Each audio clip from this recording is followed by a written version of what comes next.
Tralo tenso debate, procedeuse á votación da moción de censura, que, como era previsible, saiu adiante co respaldo de 13 dos 21 concelleiros dos que dispón a Corporación Municipal. A candidata á alcaldía polo Partido Popular, Mariola Sampedro, recibiu o apoio dos seus compañeiros de partido, os que se sumaron tamén os 3 edís do PBBI, Vicente Mariño, Herminia Pouso e Fernanda Braldes, que foron increpados dende a bancada. En contra, 8 votos, 5 edís do Bloque Nacionalista Galego, 1 do Partido Socialista e 2 dos exconcelleiros do PBBI, Tania Redondo e Juan Luis Furones. Tras ser elixida rexedora e xurar o seu cargo, recollendo o bastón de mando de mans do anterior alcalde, Luis Pérez Barral, Mariola Sampedro realizou a súa primeira intervención como rexedora.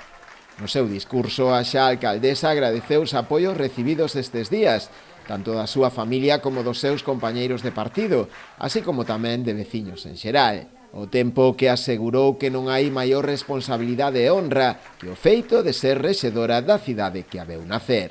Que non hai nada, absolutamente nada, que supoña máis responsabilidade, máis honra, que ser alcaldesa do lugar onde naceches, do lugar onde te criaches e do lugar no que se atopan as raíces de toda a túa familia. Podo decir con orgullo que teño un ADN 100% ribeirense e que esa será a mellor receita para entregarme en corpo e alma á nova travesía que imos comezar.